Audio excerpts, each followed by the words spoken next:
Narito na ang PTV Balita ngayon. Patuloy ang pagdating ng mga botante sa iba't ibang polling precinct ngayong araw para sa barangay at SK elections. Sa Maynila, may ilang uminit pa ang ulo dahil nahirapang makita ang kanilang pangalan.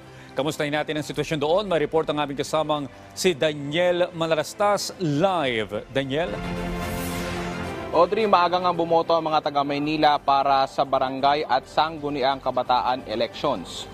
Kanina sa Barangay 649 sa Baseco District 5 sa Maynila, kung saan isa sa pinakamaraming botante sa Maynila base sa binigay na datos sa Manila Local Government Unit na tinatayang nasa halos 31,000 ang rehistradong botante roon.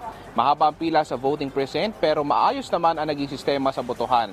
Bagamat may ilang problemang kinaharap ang ilang residente katulad ng pangkaraniwang problema na hindi nila mahanap ang kanilang pangalan sa kanilang mga presinto. Nag-inspeksyon na rin kanina si Manila Mayor Hani Lacuna kanina sa Legarda. Bumoto rin ang mayora sa kanyang voting place sa Legarda Elementary School sa Sampaloc, Manila. Narito naman tayo ngayon, Audrey, sa Manila City Jail at babantayan natin yung pagboto naman ng ating mga kababayang persons deprived of liberty. Audrey?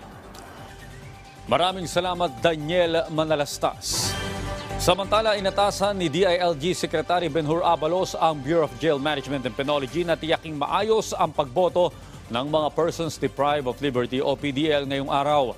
Ayon kay Abalos, makasaysayan ang pagboto ng mga PDL sa barangay at SK elections dahil pinapayagan sila ng pamahalaan na lumahok sa halalan. Nakasaad sa patakaran ng COMELEC na ang sinumang bilanggo na naghihintay ng hatol o nahatulang makulong ng mababa sa isang taon ay maaring bumoto sa lokal na eleksyon. Tinatayang nasa 31,125 na PDL ang boboto ngayong araw. Samantala, alamin naman natin ang sitwasyon ng botohan sa Indang, Cavite mula sa ulat ni Alan Francisco live. Alan? Magandang umaga, Audrey. Live pa rin mula rito sa Cavite. Kausapin ko ang Provincial Election Supervisor ng Lalawigan na si Attorney Mitzel Morales Castro para kumustahin natin siya kaugnay ng nagpapatuloy na barangay at SK elections dito sa Lalawigan in particular. Ma'am, magandang umaga. Live tayo sa PTV. Kumustahin ko lang, ma'am, yung sitwasyon dito sa Lalawigan so far. Dito po yung camera, ma'am. Ang ating po sitwasyon dito sa probinsya ng Cavite ay maayos. Nakapagbukas po 100% ang lahat ng presinto ng 23 na municipalities and cities ng Cavite, including po dito ang mga presinto natin na dadaan sa ating automated na BSKE. Okay. Ma'am, how would you compare? I understand that the last time that we had this BSKE, ayun 2018 pa, no?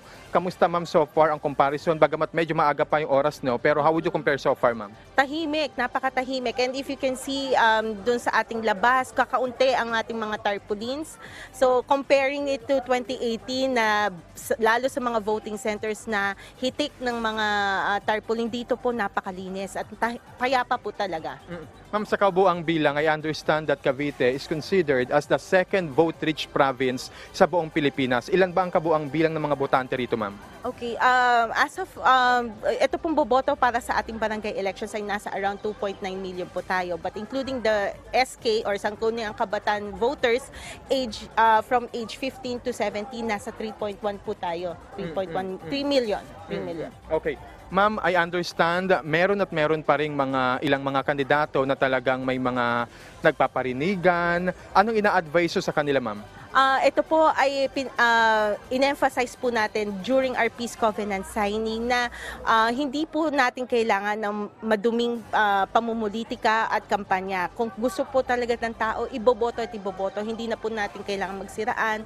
So if in case po na makarinig po sila ng paninira sa kanila, wag na lamang pong pansinin dahil kapag tayo po'y nag-retaliate or nag-react, doon po nagsisimula ang ating mga insidente na maire-report na election related.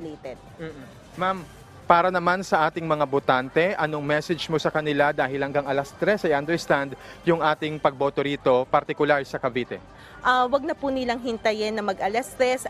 Napakaluwag po ng ating mga presinto. Samantalahin po natin ito na makaboto ng maaga para po, kasi po bukas ay November 1, para po tayo makadalaw na sa ating mga sementeryo. Samantalahin po natin itong napakagandang weather din na meron tayo ngayon. Lumabas po tayo at makiisa sa ating barangay and SK elections. Okay, so with that, maraming salamat sa oras, ma'am. Si Attorney Mitzel Morales Castro, ang election provincial supervisor dito sa lalawigan ng Cavite. Magbabalik ako, Audrey, sa iba pang mga detalye maya-maya lamang. Maraming salamat, Alan Francisco. Samantala, dumako naman tayo sa Cebu kung saan ginaganap ang botohan sa isang mall. May report ang aming kasamang si Jessie Atienza live. Jessie? Yes, Audrey, 2 mall voting ang isinasagawa ngayon dito sa Cebu.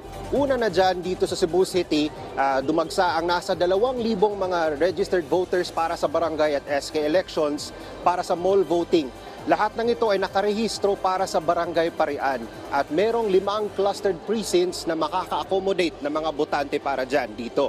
Ayon naman sa COMELEC, mahalaga itong mall voting na isinasagawa ngayon dito sa Cebu dahil makikita nila at mapag-aaralan nila kung ano pa yung pwede nilang mapabuti o mapaganda para naman sa posibilidad na mabuksan ang mall voting para sa mas maraming mga botante sa mga susunod na eleksyon.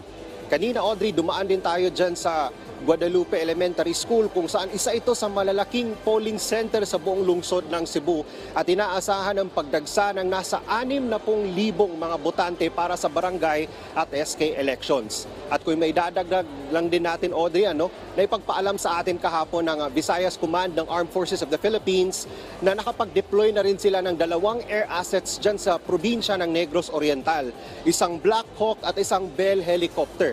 At ang 2 air assets na yan ay magagamit bilang air support o air transport kung sakasakaling kailanganin ng COMELEC o ng mga tropa ng tulong mula sa ating mga air assets. At ang ating pangalawang mall voting center pala, Audrey, ay nakalagay o nakapwesto dyan sa Bayan ng Konsolasyon kung saan mahigit 2,000 namang mga botante para sa Barangay Pitogo ang andon at bumoboto sa araw na ito.